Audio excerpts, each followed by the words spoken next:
दोस्तों बीपीएससी शिक्षक भर्ती परीक्षा 2023 जो 24 अगस्त को हुआ था, आज हम उसका कंप्लीट मैथ्स का सॉल्यूशन करने वाले हैं, वो भी बीपीएससी आंसर की के साथ। तो चलिए देखते हैं। सबसे पहला प्रश्न जो यहाँ पे पूछा गया था 1 + 27/169 का रूट बराबर 1 + x/13 है, तो x का मान ज्ञात करना है।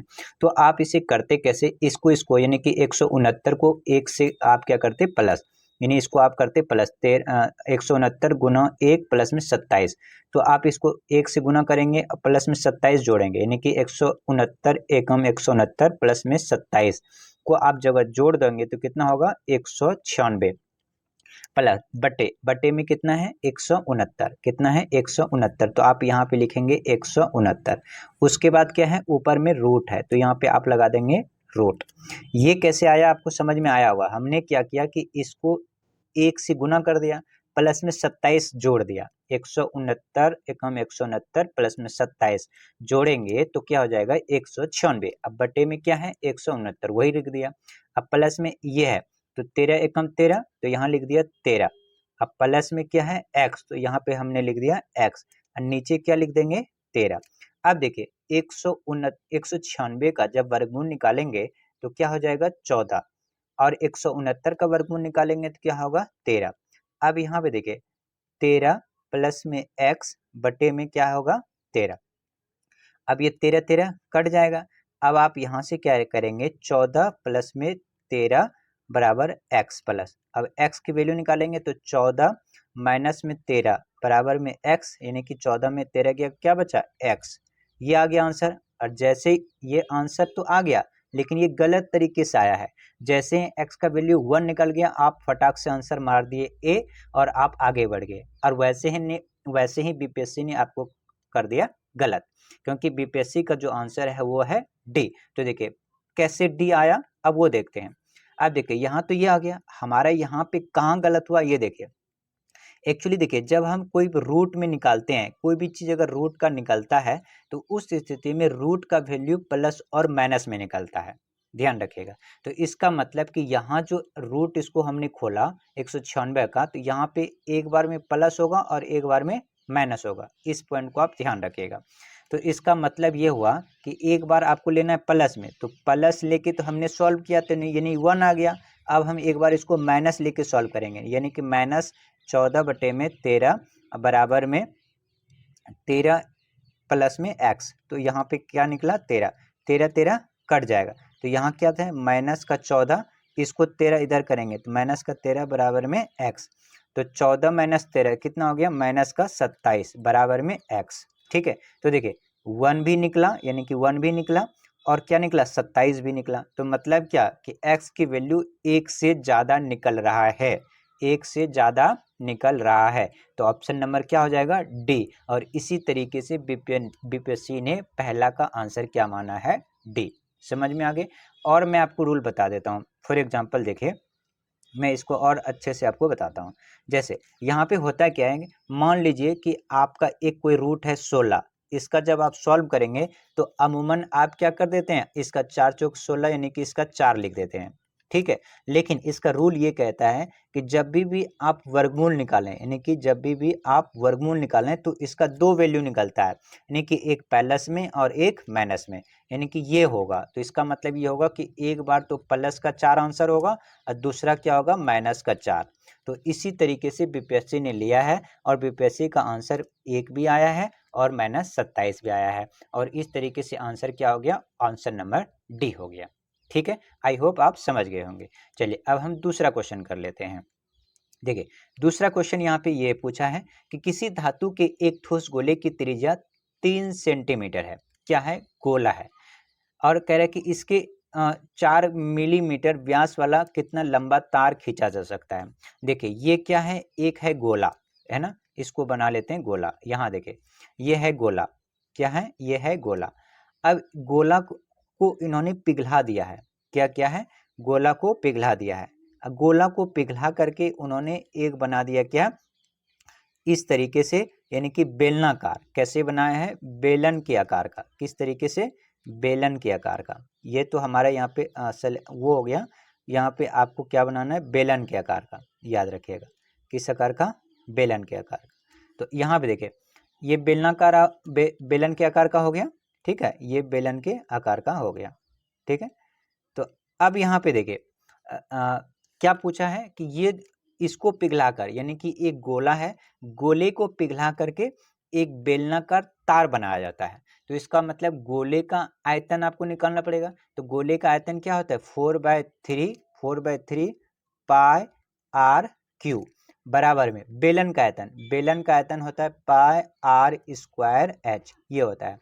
तो अब देखिए पाई पाई दोनों बराबर है तो ये कट जाएगा।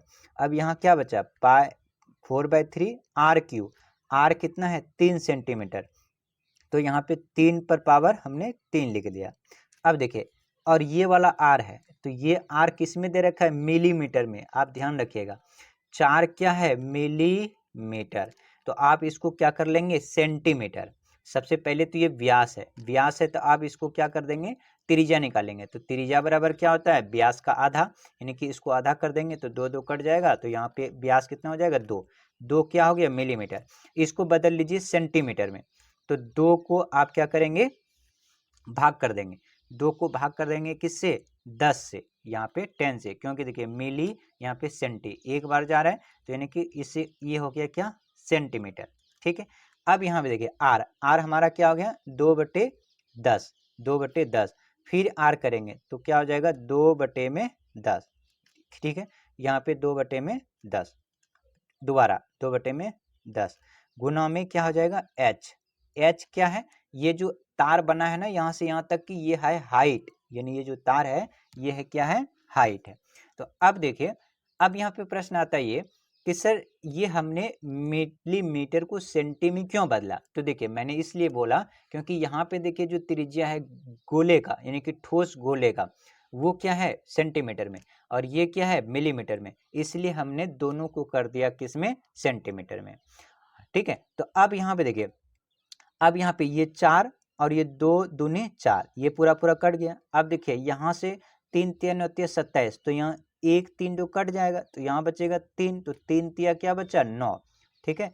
और यहाँ पे 1/10 गुना 10 यानी कि 100, यही होगा, गुना में क्या होगा, एच। अब ये देखिए ये आ जाएगा इधर, तो यानी ये हो गया क्या, 900 सेंटीमीटर बराबर हाइट। तो इसका मतलब इस बेलन की जो हाइट है वो निकल गया 900 सेंटीमीटर। बट यहाँ पे देखिए हर आंसर में क्या है, मीटर में है, तो इसका मतलब कि 900 सेंटीमीटर को हमें बदलना पड़ेगा मीटर में। अब मीटर में बदलने के लिए क्या करना पड़ेगा, 100 से भाग, तो यानी कि हम जब 100 से भाग कर दिए तो क्या आ जाएगा, 9 मीटर। ये क्या आ गया आंसर, 9 मीटर, जो कि हमारा ऑप्शन नंबर बी है, और बीपीएससी का भी क्या है, बी है, ठीक है। आई होप आप समझ गए होंगे। चलिए अगला प्रश्न देख लेते हैं। प्रश्न नंबर यहाँ पे कौन सा है, प्रश्न नंबर 3 कह रहे एक फर्नीचर विक्रेता को 30 कुर्सियों को बेचने पर 6 कुर्सियों के विक्रय मूल्य के बराबर हानि होता है। मान लीजिए, क्या मानेंगे कि कोई सेलिंग क्वांटिटी है, मान लीजिए सेलिंग प्राइस है, सेलिंग प्राइस क्या, 30, यानी कि मान लीजिए सेलिंग क्वांटिटी है, मान लीजिए क्या है, सेलिंग क्वांटिटी, प्राइस हम नहीं मानते हैं, क्वांटिटी मान लेते हैं। मान लीजिए कि सेलिंग क्वांटिटी है, सेलिंग क्वांटिटी कितना है, 30। अब इस अगर वो 30 में बेचता है, यानी सेलिंग क्वांटिटी, यानी कोई भी क्वांटिटी, कोई भी वस्तु 30 बेचता है, तो 6 इसमें हानि होता है, 6 इसमें हानि होता है। इसका मतलब कि जो कॉस्ट क्वांटिटी होगा वो कितना होगा, 36 36 होगा, 36। मान लीजिए आपके पास 36 पेन है, मान लीजिए आपके पास 36 कुर्सी है और आपने 30 ही दे दिया, ठीक है, जिसमें कि 6 क्या हो गया, हानि हो गया। तो इसका मतलब कि 36 की वस्तु आपने 30 में दे दिया, तो इसका मतलब 6 की क्या हो गया, हानि। कितने पर हुआ, 36 पर 6 हानि हो गया, तो 6 6 के 36, यानी कि 1/6।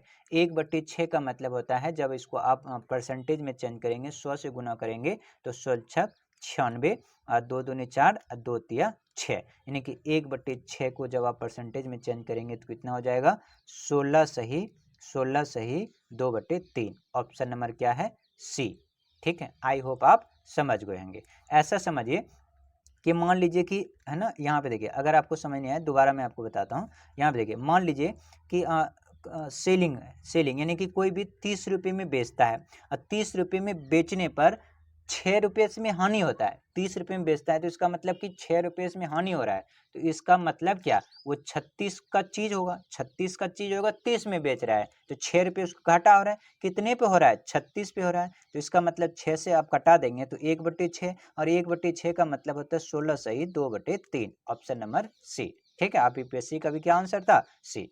चलिए अगला देख लेते हैं। अगला है प्रश्न नंबर यहाँ पे 4। क्या है देखिए, 2 अंकों की एक संख्या को अंकों का गुणनफल 36 है। 2 अंक का गुणा, 2 अंक की कोई भी संख्या है, मान लेते हैं क्या है, 36 है। अब कह रहे हैं कि दोनों को, अब कह रहे 2 अंकों की एक संख्या के अंकों के गुणनफल 36 है। इसका मतलब कि मान लेते हैं कि कोई भी एक संख्या है, क्या है, एक संख्या मान लेते हैं क्या है, 66 है। अब कह रहे कि ऐसा संख्या कि दोनों अंकों को गुना करेंगे तो क्या हो जाना चाहिए, 36। तो इसका मतलब 6 गुना 6 करेंगे तो क्या हो जाएगा, 36। ठीक है, अब कह रहा है क्या, कि यदि उनमें से 45 घटा दिया जाए तो देखिए ये तो ये 66 भी हो सकता है, इसके अलावा देखिए क्या हो सकता है, 49 भी हो सकता है, 9 चौके 36, ये भी 36 हो रहा है। अब यहाँ देखिए 94 भी तो हो सकता है, 9 चौके 36, ये भी हो सकता है, यानी कि 94 भी हो सकता है, 49 भी हो सकता है, और 66 भी हो सकता है। कहने का मतलब ये है कि यहाँ पे इस प्रश्न में यही पूछा है कि कोई एक संख्या है, कोई भी एक संख्या है, मान लीजिए 66 है, इन दोनों को गुना करने पर 36 हो रहा है, तो एक संख्या तो 66 हो सकता है, दूसरी संख्या 94 भी हो सकता है, 9 चौके 36, ये भी हो सकता है, दूसरी संख्या 49 भी हो सकता है, 9 चौके 36, यानी कि ये 3 संख्या ऐसा है जो कि हो सकता है। बात सही है, लेकिन कह रहा है कंडीशन कि यदि इन संख्या में 45 घटाया जाए, मान लीजिए कि ये है 94, इस 94 में अगर 45 घटाया जाए तो 14 में 6 गया, कितना बचेगा, 9, और यहाँ पे कितना, 8 में 4 गया 4, 49 हो गया। कह रहे संख्या पलट जाता है, तो इसका मतलब कि अगर 94 होगा और इसमें 45 घटाएंगे तो 49 हो जाएगा, यानी कि जो 94 था ये पलट गया, 4 पहले आ गया, 9 बाद में आ गया, तो इसका मतलब क्या होना चाहिए, 94 ही होना चाहिए। कितने, 94 भी ही होना चाहिए। लेकिन ऑप्शन में कहीं भी 94 है नहीं है, आपने देखा यहाँ 49 आया और आपने यहाँ सी लगा दिया, जो कि सी क्या हो गया, गलत। तो इसका मतलब कहीं भी 94 नहीं है, तो इनका मतलब आंसर क्या होगा, इनमें से कोई नहीं, यानी कि इनमें से कोई नहीं आंसर आपका होगा। ठीक है, चलिए अगला प्रश्न देख लीजिए। अगला प्रश्न है यहाँ पे देखिए क्या है कि a plus B plus C बराबर 0 है, तो इसको सॉल्व करना है। एक बात याद रखिएगा, जब कभी भी a plus B plus C बराबर 0 हो तो एक फॉर्मूला होता है a cube plus B cube plus C cube बराबर 3abc। याद रखिएगा ये होता है फॉर्मूला, क्या होता है, फॉर्मूला। ठीक है, कब, जब a plus B plus C बराबर क्या हो, 0 हो, तब ये कंडीशन फॉलो करेगा तभी आपका ये आंसर यानी कि फॉर्मूला होगा। तो इसका मतलब ये यहाँ कंडीशन दे रखा है, तो अब हम यहाँ से ये कर सकते हैं, क्या कर सकते हैं, देखिए यहाँ से हम इसको सॉल्व कर सकते हैं। कैसे सॉल्व करेंगे, यहाँ पे देखिए क्या दे रखा है, ए स्क्वायर प्लस में बी स्क्वायर प्लस में सी स्क्वायर। अब यहाँ देखिए, अब जब आप इसको क्या करेंगे, एलसीएम, तो एलसीएम करेंगे तो ए बी सी हो जाएगा, यानी कि बी सी ए बी का सारे का क्या कर देंगे आप, एलसीएम, इन सभी का क्या कर देंगे, एलसीएम, तो ए बी सी आएगा। अब यहाँ पे देखिए, अगर यहाँ ए बी कट जाएगा तो क्या बचेगा, सी, तो इसका मतलब ये स्क्वायर की जगह पे, इस स्क्वायर की जगह पे आप क्या लगा सकते हैं, सी, यानी यहाँ जो आपका स्क्वायर है, इस स्क्वायर की जगह पे क्या लगा सकते हैं, सी पर पावर क्यूब, सी की पावर क्यूब। ठीक है, अब यहाँ पे देख इस तरह से ये वाला भी कर लेंगे। ठीक है, सी ए कट जाएगा तो यहाँ पे क्या हो जाएगा, बी क्यूब, क्या हो जाएगा, बी क्यूब। यहाँ पे देखिए ये बी सी कट जाएगा तो ए बचेगा, तो ए से गुना करेंगे तो यहाँ पे ये हो जाएगा। अब यहाँ देखिए ए cube B cube plus C cube, और आप जानते हैं कि ए क्यूब बी क्यूब सी बराबर कितना हो गया, 3abc, तो ऊपर क्या हो जाएगा, 3abc, और नीचे में क्या हो जाएगा, abc। अब abc और abc कट जाएगा तो क्या बचा आपके पास, 3, ऑप्शन नंबर क्या हो जाएगा, सी। ठीक है, और इस तरीके से बीपीएससी का भी आंसर क्या है, सी है। चलिए अगला प्रश्न देख लेते हैं। इस प्रश्न में आपको बहुत कन्फ्यूजन हुआ होगा, चलिए अब इसको हम सॉल्व कर लेते हैं। क्वेश्चन नंबर ये क्या कह रहे हैं, 4, यहाँ पे कुछ क्वेश्चन करने से पहले आप यहाँ पे कुछ आप रूल देख लीजिए। क्या रूल होता है? यदि कोई x पर पावर n हो और गुना में x पर पावर कोई n हो, यानी कि बेस सेम हो, तो पावर क्या हो जाता है? जुड़ जाता है, यानी कि n प्लस m हो जाता है। एक रूल ये याद रखिएगा। दूसरा, यदि x पर पावर m हो, यदि x पर पावर m हो और क्या हो, x पर पावर m हो और माइनस में n हो, तो उस स्थिति में क्या होता है? x पर पावर n और डिवाइड बाय x पर पावर n हो जाता है। अगर ये भाग में हो तो ये माइनस में हो जाता है, या फिर ये माइनस में हो तो ये भाग में हो जाता है। इस पॉइंट को याद रखिएगा। चलिए अब इस प्रश्न को हम सॉल्व करते हैं। देखिए, यदि क्या है, 4 पर पावर x प्लस 1 है, ठीक है, और ये है 4 पर पावर 1 माइनस x है, बराबर में क्या है? 10। तो अब यहाँ पे देखिए, अभी जैसे मैंने बताया गुना में हो, तो इसका मतलब हम इसको ऐसे लिख सकते हैं, 4 पर पावर x और गुना में 4 पर पावर 1। अभी अभी हमने बस सीखा है। दूसरा, इसको हम ये लिख सकते हैं 4 पर पावर 1 और डिवाइड बाय 4 पर पावर x। लिख सकते हैं या नहीं लिख सकते हैं? कहोगे जी लिख सकते हैं। क्यों लिख सकते हैं? क्योंकि अभी अभी हमने आपको बताया ये किस रूल के तहत। अब ये आ गया। अब ये इसको करने के लिए यहाँ से कई सारे मेथड हैं, तो हम यहाँ पे लेट कर लेते हैं। क्या है? मान लेते हैं। क्या मान लेते हैं? 4 पर पावर, यहाँ पे मान लेते हैं हमने। लेट का मतलब होता है मानना। क्या होता है? मानना। हमने मान लिया। क्या? हमने मान लिया। क्या माना? 4 पर पावर x बराबर y मान लेते हैं। क्या मान लेते हैं? y। तो जहाँ जहाँ ये है, ठीक है, इसको हम यहाँ लिख लेते हैं इधर, ठीक है, यहाँ लिख लेते हैं। हमने यहाँ लिख लिया, ये कितना था? 10, ये मिट गया था। यहाँ देखिए, हमने ये मान लिया। क्या? 4 की पावर जहाँ जहाँ भी x है ना, उसको हम y से कंसिडर करेंगे। इससे होगा क्या कि हमारा आसानी के साथ सॉल्व हो जाएगा। देखिए, यहाँ 4 पर पावर x है तो यहाँ पे y मान लिया, और ये क्या है? 4। अब यहाँ पे भी देखिए, ऊपर में 4 है, नीचे में क्या है? 4 पर पावर x, तो हमने इसको क्या मान लिया? y, बराबर में क्या है? 10। अब इसको सॉल्व कर लेंगे, तो y गुना y करेंगे तो ये क्या हो जाएगा? वाई स्क्वायर, और यहाँ क्या है? 4, तो ये होगा 4y, और यहाँ पे देखिए 4y, अब प्लस में ऊपर क्या है? ऊपर है हमारा 4, इसका मतलब यहाँ पे 4, और नीचे में क्या आ जाएगा? y, अब बराबर में क्या हो जाएगा? 10, और इसको इधर ले आएंगे तो क्या आ जाएगा? 4y स्क्वायर प्लस में 4 बराबर में 10y। अब इसको यहाँ पे इसको सॉल्व करेंगे तो 4y स्क्वायर, और इसको इधर ले आएंगे तो माइनस में क्या हो जाएगा? 10y, और यहाँ पे प्लस में क्या आ जाएगा? 4 बराबर में 0। ठीक है, अब हम इसको सॉल्व कर लेंगे। कैसे करेंगे? फैक्टर मेथड से। कैसे करेंगे? फैक्टर मेथड से। तो अब यहाँ देखिए, जब आप फैक्टर मेथड यहाँ पे लगा देंगे तो आप कैसे सॉल्व करेंगे? देखिए, यहाँ 4 है, यहाँ भी 4 है, क्या है? यहाँ भी 4 है, यहाँ भी 4 है, तो आप इसको कैसे सॉल्व करेंगे? देखिए,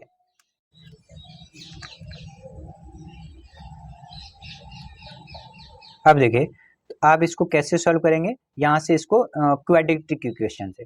तो यहाँ पे देखिए क्या हो जाएगा? 4y स्क्वायर, और यहाँ पे 4 चौके 16, 4 चौके 16, तो यहाँ पे 8 दूनी 16 हो जाएगा। यहाँ लिख सकते हैं माइनस 8y, माइनस में यहाँ पे प्लस में 2y, यहाँ पे 8 दूनी 16, तो यहाँ माइनस होना चाहिए। ठीक है, तो यहाँ ये जगह कम पड़ रहा है, तो आप इसको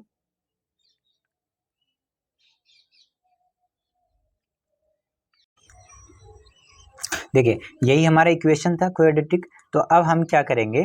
यहाँ पे देखिए, इसको सॉल्व कर लेंगे। 4y स्क्वायर माइनस में माइनस 8y, माइनस में 2y, अब प्लस में क्या हो जाएगा? 4 क्या हो जाएगा यहाँ पे? 4, ठीक है, इक्वल टू 0। तो अब यहाँ से देखिए, हम यहाँ पे 4y कॉमन ले लेंगे, 4y कॉमन ले लेंगे, तो क्या बचेगा? y, और यहाँ पे 4y लिया तो यहाँ क्या बचा? 2, यही बचा। अब यहाँ से हम क्या कॉमन ले सकते हैं? देखिए, यहाँ से हमने कॉमन ले लेते हैं, माइनस का 2 ले लेते हैं कॉमन। क्या ले लेंगे? माइनस का 2 ले लेते हैं, तो क्या बचेगा यहाँ? y, अब माइनस में 2 बराबर में क्या हो जाएगा? 0। अब इसको सॉल्व कर लेंगे। 4y माइनस में 2 इक्वल टू 0, और यहाँ पे y माइनस 2 इक्वल टू 0। यहाँ से सॉल्व करेंगे तो 4y इक्वल टू 2, और यहाँ पे y बराबर क्या हो जाएगा? 2/4। 4 और यानी कि y बराबर 1/2। यहाँ से देखिए y बराबर क्या आ जाएगा 2, तो ये 2 हो गया, आंसर आ गया। ठीक है, आंसर नहीं आएगा, हमें तो क्वेश्चन में बोला था x का मान निकालने के लिए। ठीक है, अब देखिए हमने यहाँ पे देखिए ये 2 याद रखिएगा, क्या ये y बराबर हमारा क्या निकल गया 2 और यहाँ पे y बराबर क्या निकल गया हमारा 1/2। चलिए अब हम इसको अगला सॉल्व करते हैं। अब देखिए यहाँ पे हमने क्या माना था, y बराबर माना था हमने 4 पर पावर x, तो यहाँ पे लिख दिया। और फिर दूसरे यहाँ पे भी हम यही लिख सकते हैं 4 पावर x बराबर में 2। तो अब यहाँ पे देखिए 4 को हम ऐसे लिख सकते हैं 2 पर पावर 2 और ऊपर में x है तो यही लिख सकते हैं। अब यहाँ पे देखिए ये 1/2 है, तो इस 1/2 को हम ऐसे लिख सकते हैं 2 पर पावर -1, ऐसे लिख सकते हैं या नहीं लिख सकते हैं? कहोगे सर कैसे? क्योंकि अगर कोई भी संख्या अगर पावर में 1 होता है तो वो बटे में होता है। तो अब देखिए बेस सेम है तो पावर भी सेम हो जाता है, तो यानी कि 2x बराबर में -1, तो x बराबर क्या हो जाएगा -1/2। दूसरा देखिए यहाँ पे 4 पर पावर x है तो इसको भी लिख सकते हैं 2 पर पावर 2x अब बराबर में 2। तो यहाँ पे देखिए पावर में 1 तो बेस सेम हो गया तो पावर भी कैसे होगा इक्वल, तो 2x बराबर क्या हो जाएगा 1। तो यहाँ पे 2x बराबर हम क्या लिख सकते हैं 1, तो x बराबर क्या हो जाएगा 1/2। तो अब देखिए यहाँ पे 2 आंसर निकल गया, एक क्या निकला x बराबर 1/2 यानी कि ऑप्शन नंबर ए, और दूसरा क्या निकला 1/2 यानी कि ऑप्शन नंबर बी। तो यानी कि एक से क्या हो रहा है आंसर ज्यादा, तो यहाँ पे ऑप्शन नंबर क्या होगा डी। आई होप आप समझ गए होंगे कि किस तरीके से इस क्वेश्चन को सॉल्व करना था। ये है ना IIT JEE का क्वेश्चन है, ध्यान रखिएगा, और यहाँ बीपीएससी ने प्राइमरी में पूछ रहा है ये। चलिए अब अगला हम क्वेश्चंस को सॉल्व कर लेते हैं। चलिए अगला प्रश्न है प्रश्न नंबर यहाँ पे 7वां। ठीक है, ये तो खैर 10th क्लास का है तो इसमें कोई बड़ी बात नहीं है। देखिए प्रश्न यहाँ पे कुछ इस तरीके से है, आपको इसको सॉल्व कैसे करना है वो देखिए। यहाँ पे आपको ये इसको सॉल्व करने के लिए कह रहा है कि देखिए कि यहाँ पे gx से भाग करता है, यानी कहने का मतलब कि यहाँ पे कोई gx है और इसको इस तरीके यहाँ पे इसको इस तरीके से देखें, इस तरीके से इसको क्या करता है भाग करता है, किसको gx से, x³ माइनस 3x² प्लस में x प्लस में 2, और इस तरह से भाग करने पर शेष जो आता है, ठीक है, शेष आता है -2x प्लस में 4, और जो आपका भागफल आता है वो आता है x² माइनस में x प्लस में 1। तो आपसे ये वाला पूछा है, तो आप जानते हैं भाज्य का नियम क्या होता है, भाज्य बराबर क्या होता है भाजक गुना भागफल प्लस में शेष, यही होता है। तो यहाँ पे इसका मतलब ये हुआ कि ये गुना में ये होगा, ये गुना में ये प्लस में ये बराबर में ये, यानी कि ये कह सकते हैं gx गुना में ये क्या x² माइनस में x प्लस में 1, ये अब प्लस में क्या होगा ये -2x प्लस में 4। ठीक है, अब बराबर में ये पूरा, बराबर में ये पूरा क्या है x³ माइनस 3x² प्लस में x, अब प्लस में क्या हो जाएगा 2। अब ये देखिए इस पूरे को जब आप उधर भेज देंगे, इस पूरे को आप क्या करेंगे इधर भेज देंगे तो ये प्लस हो जाएगा। ठीक है, तो यहाँ पे देखिए इसको उधर भेज देंगे तो ये पूरा प्लस हो जाएगा। ठीक है, अब यहाँ पे देखिए ये था gx गुना में x² माइनस x प्लस में 1, और ये x³ minus 3x² plus x plus 2, और ये वाला हमने जो यहाँ था इधर ले आया, यानी कि यहाँ पे देखिए ये क्या था ये प्लस में था तो इधर आ गया माइनस में हो गया, यहाँ पे भी माइनस था यहाँ पे माइनस था।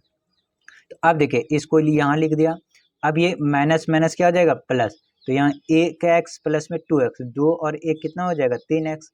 अब यहाँ पे देखिए 2 और ये प्लस माइनस माइनस, 4 में 2 गया माइनस का 2। अब यहाँ पे gx हमें निकालना था तो ये क्या है गुना में है तो ये इधर आके क्या हो जाएगा भाग हो जाएगा। ठीक है, चलिए अब हम इसको भाग कर लेते हैं। अब देखिए इसको आपने भाग कर लिया तो अब इसको भाग करेंगे, देखिए x² है x³ है तो यहाँ पे x लिखना पड़ेगा, तो ये क्या हो जाएगा x³ माइनस x गुना x यानी कि x² हो जाएगा, x² हो जाएगा, अब प्लस में यहाँ पे x, तो ये क्या हो जाएगा, माइनस कर लेंगे, साइन चेंज, प्लस माइनस ये माइनस, ये कट जाएगा। ठीक है, अब क्या बचा हमारे पास, यहाँ पे देखिए माइनस प्लस माइनस, 3 में 3x² में 1x² चला गया तो कितना बचा 2x²। अब यहाँ देखिए प्लस माइनस माइनस, तो 3 में 1 चला जाएगा, क्या बचेगा 2x माइनस में 2। फिर यहाँ आप क्या करेंगे 2 से गुना, तो 2x² माइनस का 2x², और यहाँ पे माइनस माइनस क्या हो जाएगा प्लस, प्लस 2x, और यहाँ पे क्या होगा प्लस माइनस माइनस 2। अब आप यहाँ पे क्या करेंगे, माइनस है तो यहाँ प्लस कर देंगे, प्लस है तो यहाँ पे माइनस कर देंगे, माइनस है तो यहाँ पे प्लस कर देंगे। ठीक है, ठीक है। अब यहाँ पे देखिए ये प्लस ये माइनस ये क्या हो जाएगा, कट जाएगा, ये प्लस ये माइनस ये भी क्या हो जाएगा, दो दो कट जाएगा। ये यहाँ, हाँ यहाँ पे देखिए ये प्लस ये माइनस माइनस, तो यहाँ पे प्लस होना चाहिए इस जगह। ठीक है, तो ये भी कट जाएगा, क्या आ जाएगा 0। तो हमारा आंसर क्या आ जाएगा x-2, ये सॉल्व करके आ गया, यानी कि gx हमें निकालना था, तो यही हमारा gx निकल गया। क्या निकला x-2। कौन सा है ऑप्शन, ऑप्शन नंबर ए, जो बीपीएससी का भी ऑप्शन यही है। ठीक है, चलिए आई होप ये आपको समझ में आ गया हो गया। चलिए अगला प्रश्न देख लेते हैं, प्रश्न नंबर यहाँ पे 8 है। क्या है, एक खिलौना एक शंकु के आकार का है। ठीक है, एक खिलौना है शंकु के आकार का है, जो व्यास करे कि जो 7 सेंटीमीटर व्यास वाले एक अर्धगोले पर चढ़ा है। इसका मतलब कि एक इस तरीके से क्या है, एक अर्धगोला है, ये इस तरीके से क्या है अर्धगोला है, और इसी के ऊपर जो है एक शंकु है, ये इस तरीके से क्या है शंकु है। ठीक है, अब ये कह रहे कि जो पूरे, और ये इसका जो रेडियस है, यानी कि रेडियस बोले तो त्रिज्या, कह रहे कि जो 7 सेंटीमीटर व्यास वाले एक अर्धगोले पर जो इसका व्यास है, व्यास 7 है, यानी कि d कितना है 7 है, तो r कितना होता है d/2, यानी कि इससे भाग करेंगे तो कितना हो जाएगा 3.5, यही हो जाएगा। अब ये कह रहे कि पूरे की हाइट, यानी कि पूरे की हाइट खिलौना के पूरे, यानी कि यहाँ से लेकर के यहाँ तक पूरे की जो हाइट है, ठीक है, ये जो पूरे की हाइट है वो कितना है 14.5। तो हमें क्या निकालना पड़ेगा, ये शंकु का हाइट, शंकु का हाइट, तो शंकु का हाइट पूरे में से अगर इस त्रिज्या को यानी कि इतना हटा दें, ठीक है, रेडियस को, तो शंकु का हाइट निकल जाएगा। पूरे का हाइट कितना है 14.5, और इसका अर्धगोले का हाइट यानी कि त्रिज्या कितना है 3.5, तो 3.5 इसमें क्या करना पड़ेगा माइनस, तो यहाँ से 0, 4 में 3 गया 1, यानी कि 11। ठीक है, आपका क्या निकल गया 11 सेंटीमीटर, 11 सेंटीमीटर किसकी हाइट निकल गया आपके इसकी, ठीक है, यानी कि शंकु की हाइट निकल गया 11 सेंटीमीटर। अब हमें क्या पूछा है, खिलौना का आयतन निकालना है, खिलौने का आयतन निकालना है। तो खिलौना का आयतन क्या होगा, ये अर्धगोले का आयतन, अर्धगोले का आयतन क्या होता है 2/3 पाई आर क्यू। अब प्लस में शंकु का आयतन, शंकु का आयतन क्या होता है 1/3 पाई आर स्क्वायर एच, यही होता है। अब देखिए यहाँ 2/3 पाई, यहाँ 1/3 पाई, तो यहाँ पे 1/3 पाई को हम क्या ले सकते हैं कॉमन, यहाँ क्या बचा 2, और देखिए आर दोनों में सेम है, तो यानी कि आर भी हम कॉमन ले सकते हैं, यहाँ पे हम आर भी कॉमन ले सकते हैं, 1/3 आर स्क्वायर कॉमन लेते हैं, क्योंकि आर स्क्वायर यहाँ भी है, आर क्यूब है, तो आर क्यूब यहाँ कॉमन ले लिया। अब हमारा क्या बचा यहाँ पे 2, आर स्क्वायर कॉमन ले लिया, यहाँ पे क्या बचा देखिए 1/3 कॉमन ले ही लिया है, तो क्या बचा पाई बचा। अब पाई भी हमने कॉमन ले लिया, तो क्या बचा है यहाँ पे एच बचा है, क्या बचा है एच बचा है। तो यहाँ पे देखिए एक आर भी बचा है 2r बचा है, तो यहाँ पे क्या बचा है 2r बचा है। ठीक है, और ये इस यहाँ से हम इसको सॉल्व कर लेंगे, तो 1/3 पाई का वैल्यू क्या लिखेंगे 22/7, और r का मान कितना हो जाएगा 3.5 गुना में 3.5। ठीक है, और यहाँ पे देखिए 2r, r का मतलब है 2r का मतलब कितना है 3.5, और प्लस में h कितना निकला किसका शंकु का 11। अब यहाँ से हम इसको कर सकते हैं 7×5 = 35, इसको गुना कर देंगे 0.5।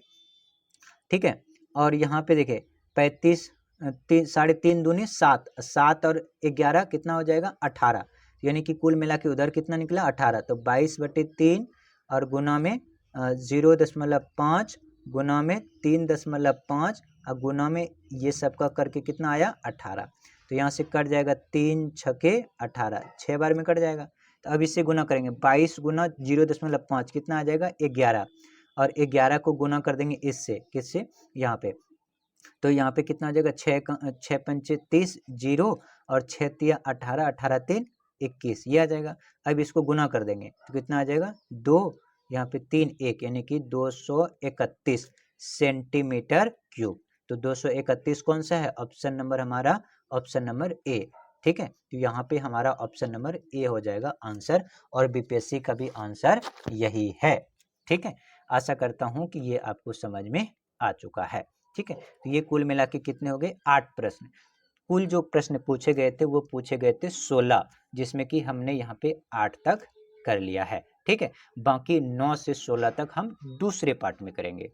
और इस चैनल पे दोस्तों नए हैं तो कृपया चैनल को सब्सक्राइब कर लीजिएगा, और हाँ, अपने दोस्तों को भी शेयर करिएगा। और आप कहेंगे इसी तरीके से जितना भी बीपीएससी ने टीचर परीक्षा में जितना भी प्रश्न पूछे गए हैं, चाहे वो 9वीं 10वीं 11वीं 12वीं या फिर पीआरटी टीजीटी पीजीटी में, सभी सब्जेक्ट का मैं आपको इसी तरीके से डिटेल बीपीएससी आंसर की के साथ मैं आपको करा दूंगा। ठीक है, तो आप दोस्तों को भी शेयर कर दीजिएगा, और साथ साथ में अगर आप इस चैनल पे हैं तो चैनल को सब्सक्राइब जरूर कर। क्लब में सभी सदस्य या तो तंबोला या रमी में भाग लेते हैं, 320 रमी में भाग लेते हैं। तो सबसे पहले मान बना लेते हैं एक, यहाँ पे ये रमी का बॉक्स, ये क्या है, ये रमी है। ठीक है, मान लीजिए जो रमी में भाग लेते हैं वो ये है। इसके अलावा दूसरा ये कह रहा है कि 350 तंबोला, तो यहाँ पे तंबोला बना लेते हैं। क्या बना लेते हैं, तंबोला। ये मान लीजिए क्या है, तंबोला है। ठीक है, ये तंबोला। अब ये कह रहता है कि और दोनों में भाग लेते हैं। दोनों में कौन भाग लेता है, 220। तो इसका मतलब देखिए, ये वाला जो पार्ट है ये रम्मी भी है और ये तंबोला भी है। कह रहे दोनों मिलकर कितना है 220, तो इसका मतलब यहाँ 220 आ गया। अब कह रहे 320 रमी में, तो ये रमी में 320 है, 320 में से 220 तो दोनों है, तो इसका मतलब कि 100 यहाँ होगा। इन दोनों को जोड़ोगे तो रमी में कितना हो जाएगा 320। ठीक है, अब आगे कह रहे कि तंबोला में 350, तो 350 में से 220 तो यहाँ है ही, तो 350 में से 220 आप क्या कर देंगे माइनस, तो 5 में 2 3, 3 में 2 1, इसका मतलब कि जो केवल और केवल तंबोला में कितना है 130। अब आपसे पूछा है कि क्लब में कितने सदस्य हैं, तो अब देखिए टोटल हम यहाँ पे निकालेंगे। क्या निकालेंगे, टोटल। तो टोटल कितना हो जाएगा, यहाँ पे देखिए 100। ठीक है, उसके बाद क्या हो जाएगा 200, 220, और यहाँ पर 130, तो टोटल कितना हो जाएगा 100, 3 2 5, और यहाँ 1 2 3 1 4, तो टोटल सदस्य कितने हो गए 450, जो ऑप्शन नंबर क्या हो जाएगा सी, और बीपीएससी ने भी क्या माना है सी। ठीक है, आई होप आप समझ गए होंगे। चलिए अगला प्रश्न देख लेते हैं। देखिए अगला प्रश्न यहाँ पे पूछा है कि 2 वर्ष पहले एक ही आयु वर्षों के व्युत्क्रम और अब से 2 वर्ष बाद, 2 वर्ष पहले एक की आयु, मान लेते हैं कि एक की वर्तमान आयु, एक के वर्तमान आयु क्या है एक्स ईयर, एक्स वर्ष, क्या मान लिया हमने एक्स वर्ष। आप कह रहे 2 वर्ष पहले, तो 2 वर्ष पहले क्या होगा नहीं एक्स माइनस 2, ये किसकी आयु है, ये ए की आयु है। आप कह रहे व्युत्क्रम अब से 2 वर्ष, व्युत्क्रम का मतलब होता है कि इसके बटे, यानी कि x बटे 2। अब से 2 वर्ष बाद, यानी कि अभी, अब से अभी कितना है x वर्ष, अब से 2 वर्ष बाद, यानी कि अभी x है तो 2 वर्ष क्या होगा x प्लस 2। ये 2 वर्ष बाद है, ये 2 वर्ष पहले, और ये कौन सा है, ये वर्तमान है। ये कैसा है, वर्तमान, वर्तमान। ठीक है, कह रहा है क्या व्युत्क्रम और अब से 2 वर्ष बाद इसकी आयु के व्युत्क्रम का योग 2/3 है।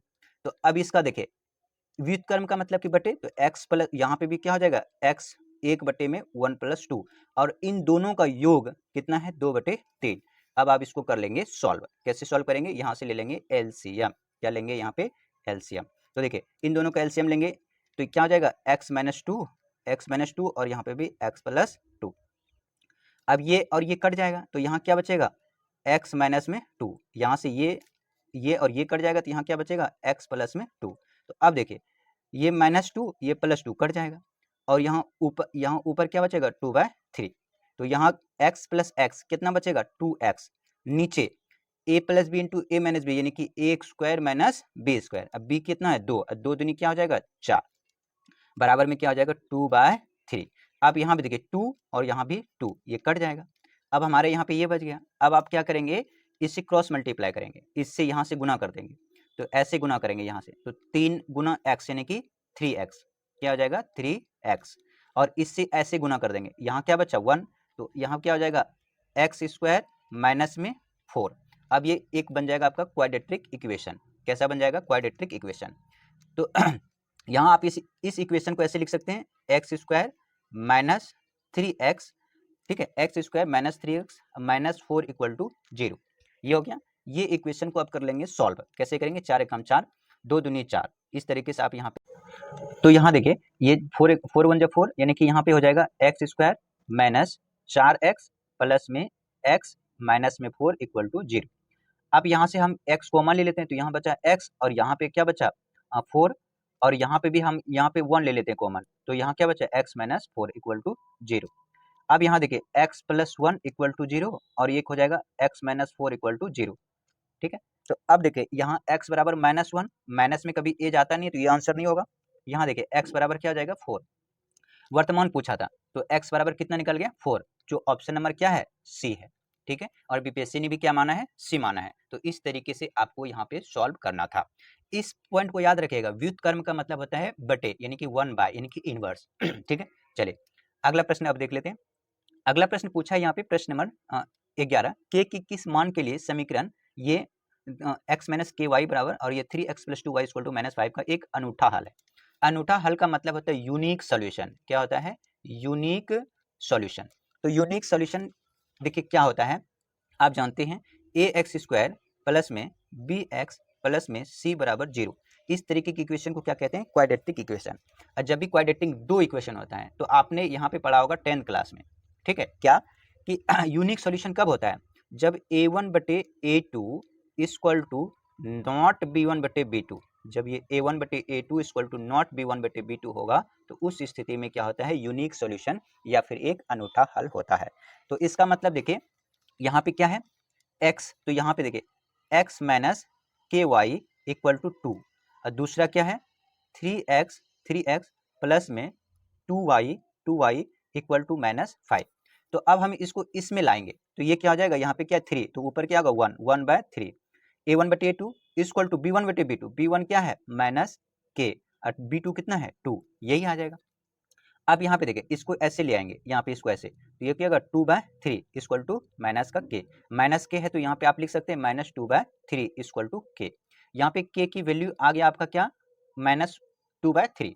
तो आप जैसे कि आया आप लगा दिए यहाँ पे -2/3, लेकिन यही नहीं, ये कह रहे कि a1 बटे a2 equal to not b1 b2 है, तो इसका मतलब कि के बराबर जो है ये -2/3 नहीं है, के बराबर -2/3 नहीं है। तो फिर है क्या? इसको छोड़कर बाकी सारे हैं, तो इसका मतलब कि बी भी है सी भी है, तो ऑप्शन नंबर क्या हो जाएगा? डी हो जाएगा।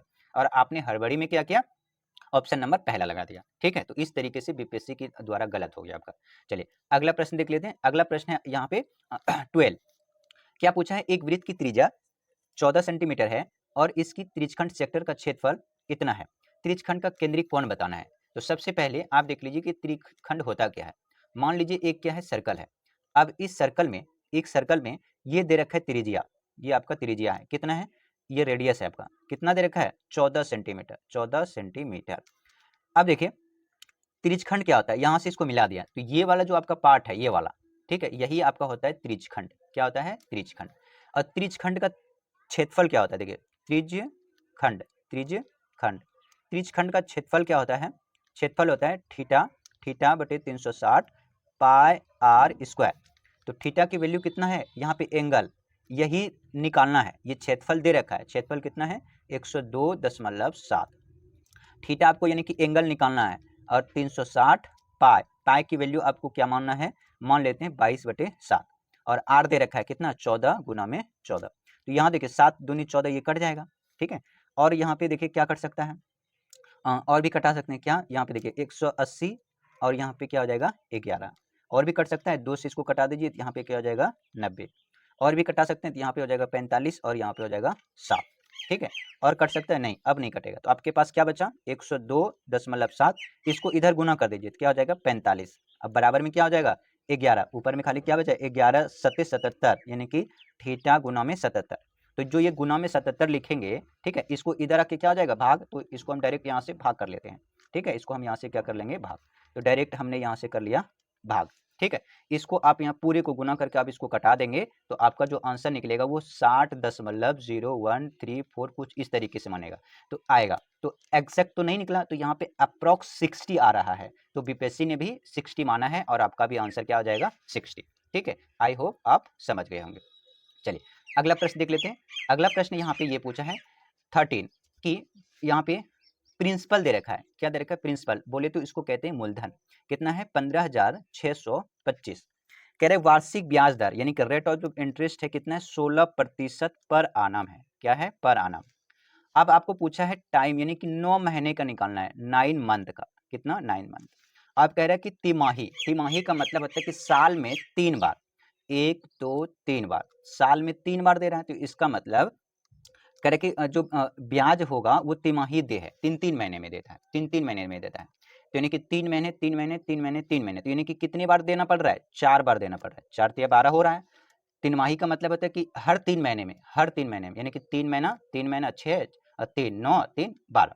ठीक है, तो इसका मतलब कि एक साल में कितने बार दे रहा है 4 बार।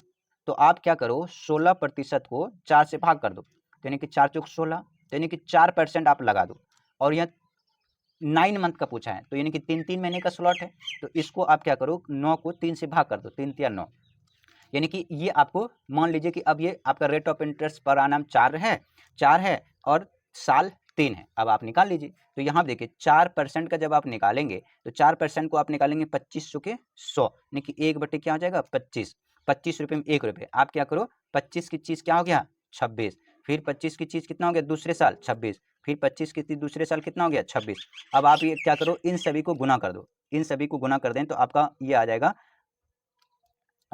15,625, और फिर बाकी आप 26 गुना 26 गुना 26 कर दे, तो यानी आप 26 गुना 26 गुना 26 करेंगे तो यहाँ पे आपका जो आंसर हो जाएगा वो कितना हो जाएगा वो देख लीजिए।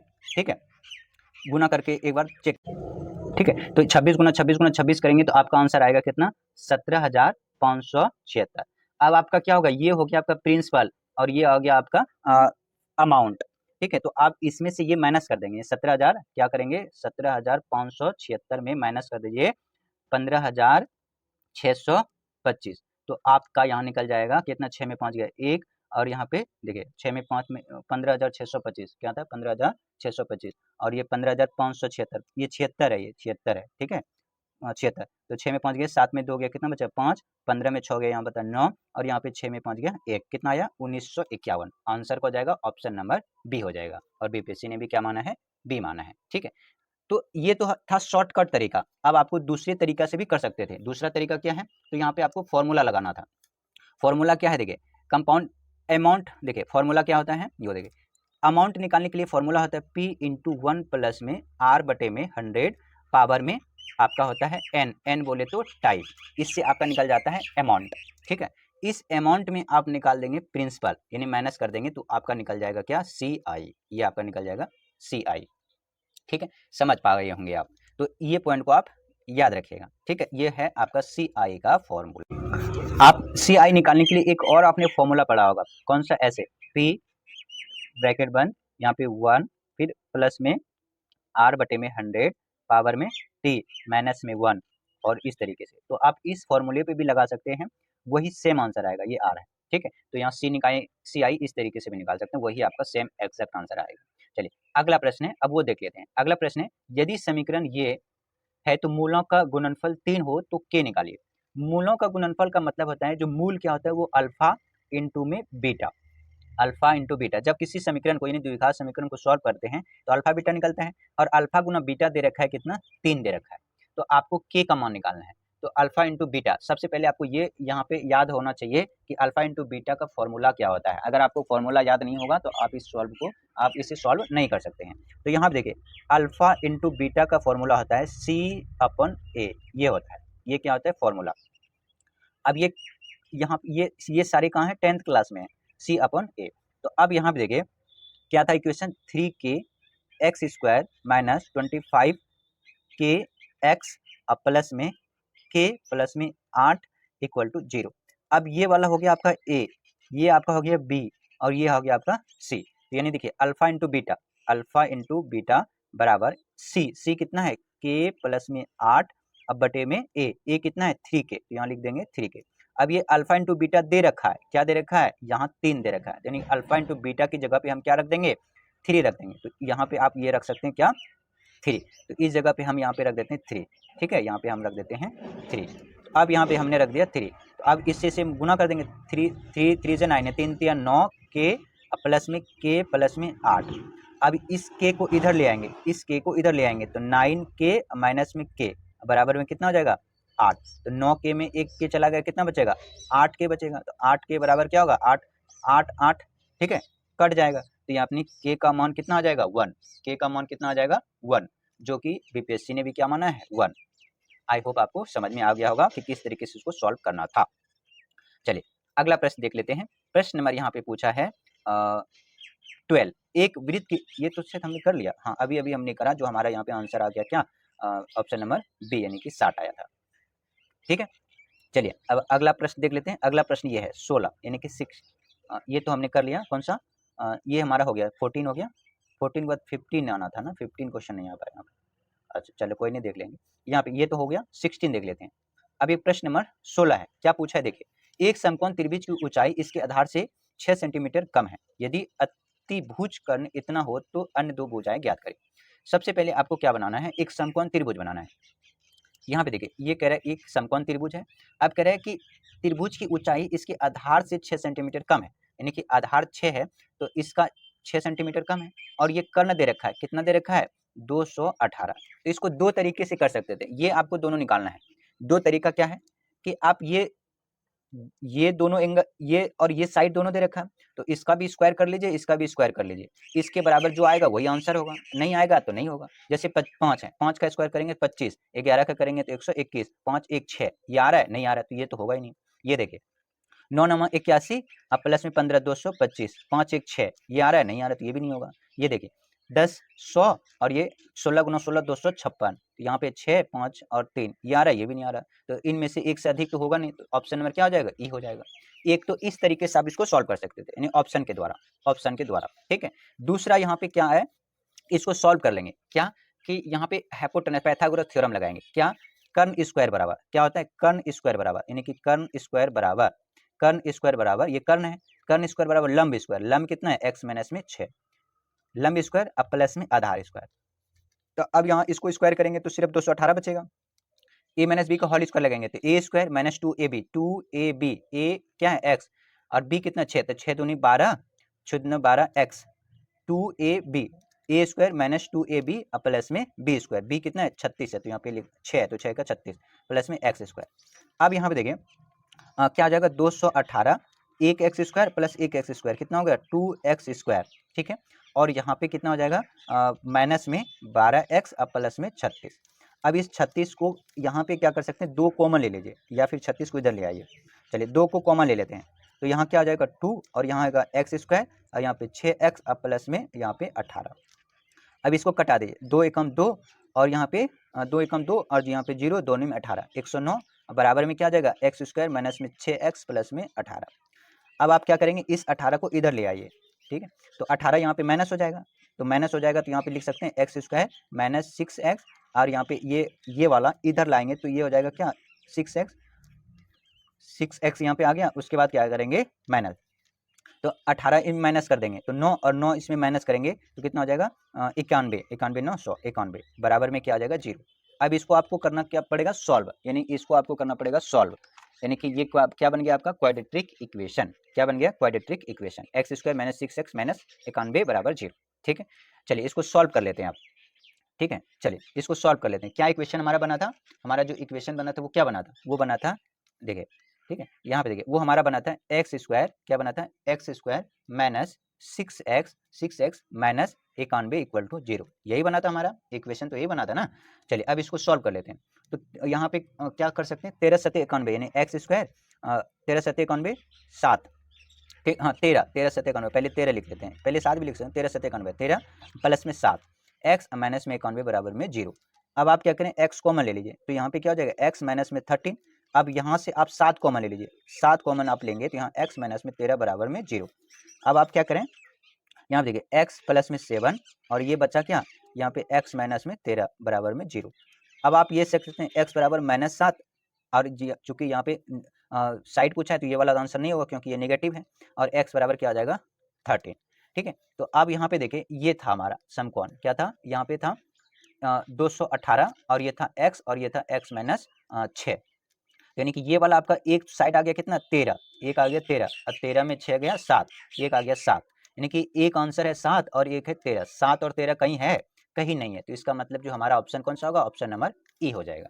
ठीक है, आई होप। प्रश्न नंबर फर्स्ट पूछा गया है 3/4 पर पावर -6 इंटू 4/3 पर पावर -6 इक्वल टू 3/4, एन का आपको वैल्यू निकालना है। तो यहाँ पर आपको कैसे करना था, देखिए सबसे पहले आपको यहाँ पे कुछ नियम पता होना चाहिए इस तरीके से सवाल करने से पहले। क्या नियम पता होना चाहिए, जैसे अगर x पर पावर n हो इनटू में x पर पावर n हो, कहने का मतलब दोनों बेस सेम हो और पावर अलग अलग हो तो पावर क्या हो जाता है, जुड़ जाता है, यानी कि n प्लस क्या हो जाएगा, m हो जाएगा। एक तो नियम ये हो गया। दूसरा नियम आपको ये पता होना चाहिए क्या, कि अगर x पर पावर माइनस हो, यानी x पर पावर माइनस हो तो ये रिवर्स में यानी कि 1/x पर पावर 1 हो जाता है। ठीक है, दूसरा आपको ये पता होना चाहिए यदि x पर x बटे y हो और पावर में माइनस हो, पावर में क्या हो, माइनस हो, -1 हो, -2 हो या कुछ भी हो, तो उस स्थिति में क्या होता है कि ये ऊपर नीचे हो जाता है, यानी कि y नीचे है तो y ऊपर हो जाएगा, x नीचे हो जाएगा, और जो पावर में -1 था तो माइनस हट जाएगा, सिर्फ यहाँ पे 1 हो जाएगा।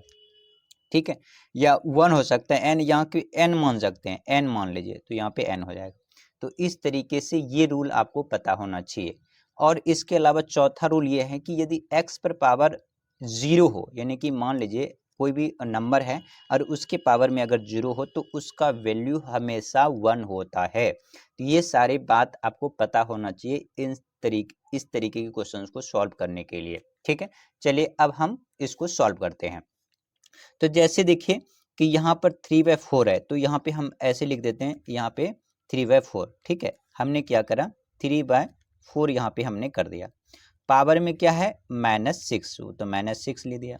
अब यहाँ पे देखिए क्या है, मल्टीप्लाई। अब यहाँ पे देखिए -8 है, नीचे में 4 था, तो इसको हम चेंज कर लेते हैं। क्या चेंज कर लेंगे, यहाँ पर यहाँ पे 3 ऊपर लिख लेते हैं, 4 नीचे लिख लेते हैं। ठीक है, और ऊपर में -8 है तो सिर्फ 8 लिख देते हैं। ऐसा क्यों, क्योंकि अभी मैंने आपको बताया यदि x पर y हो, x बटे y हो और पावर में क्या हो, कुछ भी n हो, तो माइनस हटाने के लिए क्या करते हैं, ऊपर नीचे कर देते हैं, यानी कि ऊपर वाला नीचे और नीचे वाला ऊपर कर देते हैं, ये कर देते हैं। ठीक है, तो उसी नियम के आधार पे हमने यहाँ पे इसको कर दिया है। ठीक है, चलिए अब हम इसको सॉल्व करते हैं। तो अब यहाँ पे हमारा ये हो गया। अब इक्वल टू हम ये लिख सकते हैं क्या, कि यहाँ पे 3/4 और पावर में क्या है, पावर में है -n।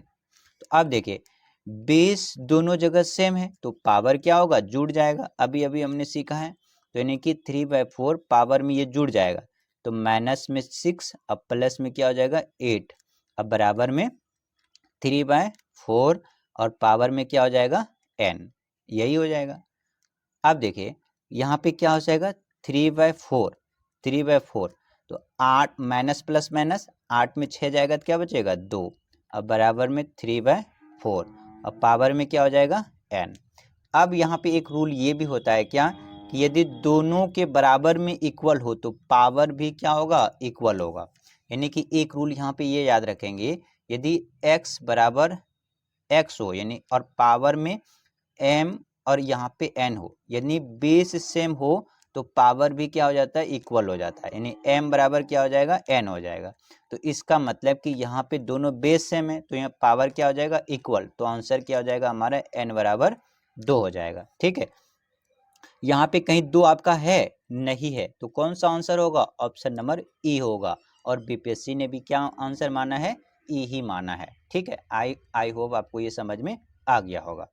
चलिए अब अगला प्रश्न देख लेते हैं। प्रश्न नंबर अगला है यहाँ पे प्रश्न नंबर क्या पूछा है, देखिए अभी अभी हमने सीखा है ये माइनस में, तो यहाँ पे देखिए 4 पर पावर -1 है तो इसको हम ऐसा लिख सकते हैं 1/4 पर पावर 1। ठीक है, 1 लिख देते हैं, और प्लस में यहाँ पे लिख सकते हैं 1/8 पर पावर 1, ऐसा लिख सकते हैं।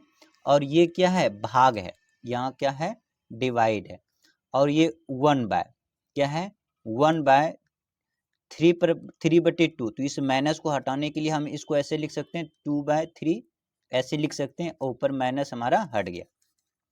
तो अब देखिए इन सब का एलसीएम लेंगे 8 और 4 का, तो क्या होगा 8 और यहाँ पे क्या आ जाएगा 8 8 कट जाएगा, तो यहाँ पे बचेगा 1 और 4 दूनी 8 यानी कि 2 + 1/8।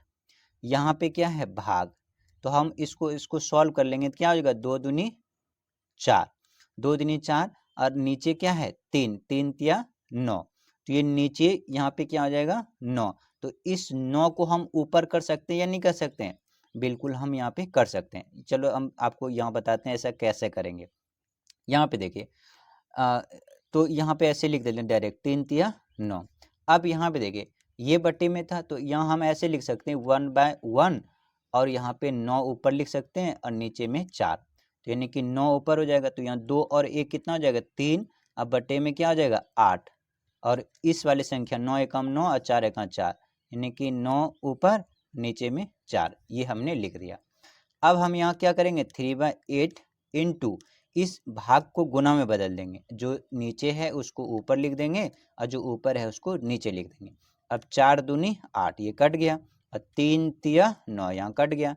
अब हमारा क्या हो गया 1/2 गुना में 1/3। अब हमारा यहाँ लिख 1 ऊपर हो जाएगा और नीचे 3 दूनी 6 यानी कि ये हमारा आंसर हो गया 1/6। कौन सा है ऑप्शन नंबर ए, और बीपीएससी ने भी यही आंसर माना है। आई होप ये समझ गए होंगे। चलिए देखिए प्रश्न नंबर 3 पूछा है यहाँ पे A/B बराबर ये है। यहाँ पे देखिए ये करने से पहले थोड़ा कुछ आपको मैं रूल बताता हूँ। जैसे मान लीजिए कि 1/2 है, ठीक है, और ये भागा है यहाँ पर 3/8। इसको अगर आप बदलेंगे तो कैसे बदलेंगे, तो कहोगे जी कि 1/2 है, इसको भाग कर लेंगे 3/8 से, तो कहने का मतलब यहाँ हो जाएगा 1/2 और इसको आप कर लेते हैं ऊपर और इसको कर लेते हैं नीचे, यानी कि यहाँ पे इस तरीके से आपका सॉल्व हो जाता है 2 चौके 8 यानी कि यहाँ से आपका आंसर आ जाता है 4/3। तो इस तरीके से अगर होता है तो हम इस तरीके से क्या कर लेते हैं भाग कर लेते हैं, तो वही नियम यहाँ पे भी लागू होगा। जैसे फॉर एग्जांपल देखिए A/B है तो इसका मतलब कि A/B हो जाएगा, ठीक है, और यहाँ पर 1/2 है तो 1/2 ऊपर में और भागा कितना हो जाएगा 3/8 यही हो जाएगा, ठीक है। तो अब यहाँ से लिख सकते हैं ऐसे 1/2 और गुना में 8/3, ये कट जाएगा तो कितना हो जाएगा 4/3। तो इसका मतलब ये हुआ क्या, इसका मतलब ये हुआ कि A/B यानी कि ये आ गया 4/3, ये निकल गया। अब इसी तरीके से हम ये निकाल लेंगे B/C, तो B/में यहाँ पे हो जाएगा C। तो यहाँ पे हम इसको इस तरीके से कर सकते हैं क्या, ये वाला डायरेक्ट यहाँ ऊपर लिख लीजिए 9 से ऊपर कर लीजिए, तो 9 एकम में 9 और नीचे हो जाएगा 5 तिया 15, तो 3 तिया 9 और 3 पचे 15, तो यहाँ से डायरेक्ट हमने लिख दिया 3/5। ABBC हो गया। अब यहाँ आगे CD, तो C/D, तो CD कितना होगा यहाँ पे 5 चौके 20 और नीचे में 6 तिया 18। अब इसको भी कटा सकते हो आप 2 से कटाएंगे तो यहाँ पे 10 और यहाँ पे क्या हो जाएगा 9। अब ये कट सकता है नहीं, कितना हो जाएगा 10/9। अब ये ABCD आ गया हमारा। अब आपको निकालना है ABCD, तो आप क्या करें यहाँ पे A/B/C/D। तो अब यहाँ AB कितना है 4/2, कितना था 4/3, तो यहाँ लिख दीजिए 4/3, ठीक है। अब BC कितना था, BC था 3/5, तो यहाँ पे लिख दीजिए 3/5, ठीक है। उसके बाद CD कितना था, C 10/9, 10/9, तो यहाँ पे लिख लीजिए 10/9। अब आप क्या करिए कि यहाँ से डायरेक्ट, ठीक है, 5 था यहाँ पे 5 लिख दीजिए, यहाँ पे कितना 10 है तो यहाँ पे 10 लिख दीजिए, इसके आगे भी आप बढ़ा दीजिए, 3 है तो यहाँ पे 3 लिख दीजिए, यहाँ 10 है तो यहाँ पे 10 लिख दीजिए। अब यहाँ पे कितना है 3 है तो यहाँ पे 3 लिख दीजिए और यहाँ पे भी 3 लिख दीजिए, ठीक है। अब इन सबको गुना कर लीजिए, 4 तिया 12, अब 12 गुना 10 यानी कि 120, ठीक है। यहाँ से भी 3 तिया 9 गुना 10 यानी कि 90। अब यहाँ पे 5 तिया 15 यानी कि 150, और यहाँ पे भी 5 तिया 15, 15 नमा 45, यहाँ पे 9 पचे 45, 5 तिया 15, 15 नमा 35 यानी कि 135, ये आ गया। अब इसको कटा दीजिए, यानी कि या तो यही आंसर होगा या तो यहाँ पे इसको डिवाइड करना पड़ेगा। तो देखिए 15 से 15 अट्ठे 20 से यानी कि 8 बार में कट गया। अब 15 छक्के 90 यानी 6 बार में कट गया। अब 15 10 से यानी कि 10 बार में इसको कट गया। अब 15 यानी 9 बार में ये कट गया। तो कितना आ जाएगा 8:6:10:9। कौन सा आंसर है? Option number B. I hope आप ये समझ गए होंगे। चलिए अगला प्रश्न देखते हैं। अगला प्रश्न यहाँ पे पूछा है, सुरेश और शशि एक काम को 11 दिन में और 17 दिन में करता है। सुरेश है, कोई एक सुरेश है और एक शशि है, ठीक है। ये कह रहे हैं कि सुरेश 11 दिन में कोई काम करता है और शशि 17 दिन में। मान लीजिए अगर दोनों मिल के काम करेगा तो यहाँ कितना हो जाएगा 187, इन दोनों का एलसीएम लेते हैं। अब ये शशि का एक दिन का काम निकालते हैं, तो ये हो जाएगा कितना 17 गुना 11 करोगे 187, और 11 गुना 17 करोगे तो ये, यानी कि सुरेश का एक दिन का काम है 17 और शशि का एक दिन का काम है 11। अब कह रहे कि टोटल जो पैसा कमाता है 5600, और जिसमें कह रहे कि शशि, तो सुरेश का हिस्सा कितना होगा? सुरेश का एक दिन में 17 है, दोनों मिलकर कितना कमाता है 7 1 8 यानी कि 28। तो 28 दूनी कितना होगा 56, 200, और 17 दूनी कितना हो जाएगा 34, यानी कि जो सुरेश का है वो हो जाएगा 34। तो 34 किस में है? ऑप्शन नंबर बी में है, ठीक है। इस तरह से दूसरा भी निकाल लोगे आप 5600, और यहाँ पे दूसरे का कितना होगा शशि का, तो शशि का 11/28, तो 28 दूनी कितना हो जाएगा 56, 200, 11 दूनी 2200, 2200 कौन सा है? यही आंसर है, तो ऑप्शन नंबर क्या हो जाएगा? बी हो जाएगा। चलिए ये प्रश्न नंबर 5 पूछा है, ए का वजन बी के वजन का 25% है। मान लेते हैं ये ए है और ये बी है। अब ए का जो वजन है बी के वजन का 25%, 25% का मतलब होता है 25% का फ्रैक्शन बदलेंगे तो 1/4। इसका मतलब अगर बी 4 है तो ए कितना है? 1 है। आप कह रहे हैं कि सी के वजन का 40%, यानी सी का वजन पता नहीं है और इसका 40% ए है, इसका 40% ए है। 40% का फ्रैक्शन बदलेंगे तो ये हो जाएगा 20 पंचे 100, 20 दूनी 40, 2/5। तो इसका मतलब जो सी का है, सी का 40%, सी का 40%, तो 40% मतलब कि अगर सी का अगर 5 है, 5/2, यानी कि सी का अगर 5 है तो ए का कितना होना चाहिए? 2 होना चाहिए।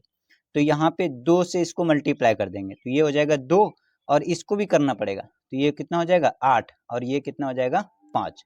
तो अब हमारा जो मेन फ्रैक्शन हुआ वो ये वाला हुआ। कौन सा? ये वाला। अब देखिए कह रहे सी के वजन का कितना प्रतिशत, अब बताना है आपको सी के वजन का कितना प्रतिशत बी के वजन के बराबर है। तो सी के वजन का कितना प्रतिशत, तो सी कितना है 5, इसका मान लेते हैं x प्रतिशत, सी का x प्रतिशत बी के बराबर है, बी कितना है 8 है, तो यहाँ पे लिख सकते हैं हम 8। अब यहाँ पे कितना हो जाएगा 8/5, और x मतलब परसेंटेज का मतलब बटे में 100, और 100 होगा तो इधर आके गुना में हो जाएगा 100, तो 5 दूनी 10 यानी कि 100, 20 पंचे 100, और 8 दूनी कितना हो जाएगा 16 यानी कि 160। ऑप्शन नंबर कौन सा हो जाएगा? ऑप्शन नंबर ए हो जाएगा। चलिए अगला प्रश्न देखते हैं। अगला प्रश्न है यहाँ पे प्रश्न नंबर 6, तांबे के एक गोले का व्यास, एक गोला है, क्या है? एक गोला, ये है गोला 6 सेंटीमीटर का है, पिघलाया जाता है और एक समान वृत्ताकार अनुप्रस्थ काट के लंबे तार में खींचा जाता है, लंबे तार खींचा जाता है।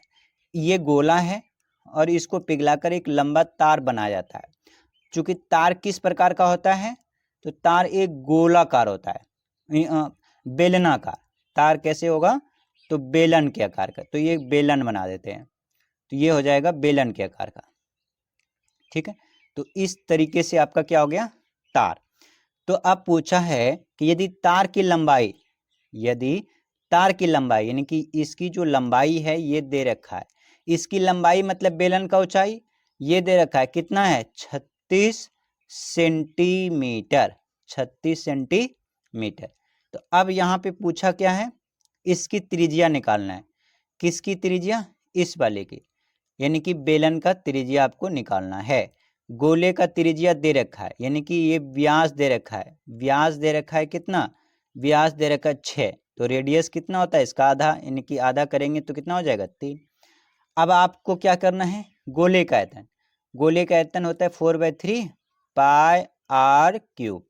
बेलन का आयतन होता है पाई आर स्क्वायर एच। पाई पाई तो दोनों यहीं कट जाएगा, अब क्या बचा 4/3 और आर कितना है 3, तो यहाँ पे लिख सकते हैं 3 तिया 9 तिया 27 लिख सकते हैं, या 3 गुना में 3 ये लिख दीजिए, बराबर में आर स्क्वायर। तो आर बेलन का है ही नहीं, ये तो निकालना है। एच दे रखा है कितना 36 लिख देते हैं, तो 3 3 तो कट गया, और 3 तिया 9 और 9 चौके 36, 4 बार में ये कट गया, और 4 4 ये भी कट गया, तो कुल मिला के 1 बराबर कितना हो जाएगा आर स्क्वायर। जब इसका रूट निकालोगे तो यानी कि आर, तो आर बराबर कितना हो जाएगा +1 और -1। कहीं भी आंसर आपको दिख रहा है? नहीं, कहीं भी आंसर नहीं है, तो ऑप्शन कौन सा हो जाएगा, ऑप्शन नंबर ई हो जाएगा।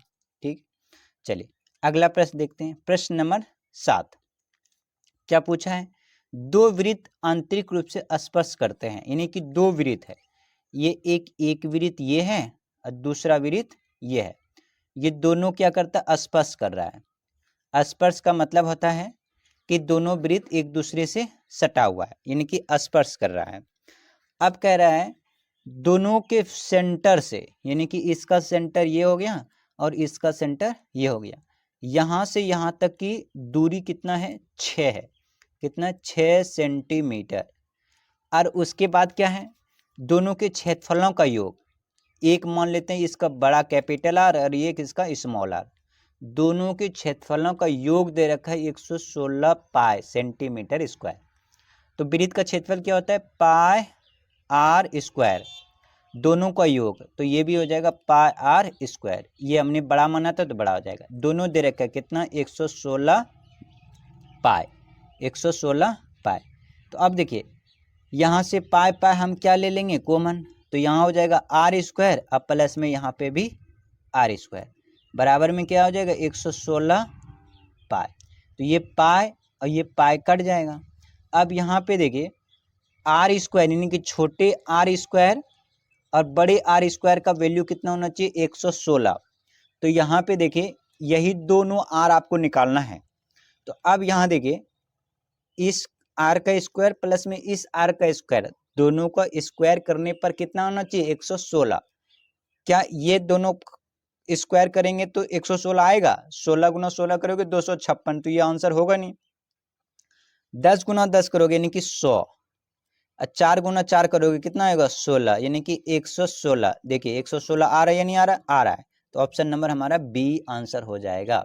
सी भी नहीं होगा, क्यों, बराबर है 44 144, तो ये हो जाएगा, तो ऑप्शन नंबर हमारा क्या हो जाएगा बी।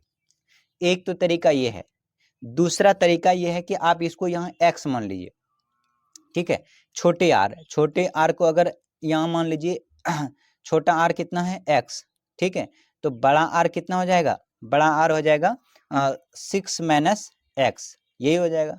अब फिर यहाँ पे एक x स्क्वायर करेंगे और ये इसको भी स्क्वायर कर देंगे, ठीक है, यानी a - b का स्क्वायर, फिर ये बड़ा इक्वेशन बन जाएगा, फिर उस तरीके से आपको इसको सॉल्व करना पड़ेगा, फिर ये लॉन्ग मेथड हो जाएगा। ठीक, तो इस तरीके से भी आप इसको सॉल्व कर सकते हैं। प्रश्न है, एक तेज ट्रेन 600 किलोमीटर की यात्रा के लिए धीमी ट्रेन से 3 घंटे कम समय लेती है। यदि धीमी ट्रेन की गति तेज ट्रेन की गति से 10 किलोमीटर प्रति घंटा कम है तो दोनों ट्रेन की गति बताना है। मान लेते हैं कि एक जो ट्रेन है वो कैसी चलती है स्लो, कैसी चलती स्लो, स्लो का मतलब धीरे, और दूसरी जो ट्रेन है वो चलती है बिल्कुल फास्ट यानी कि तेज।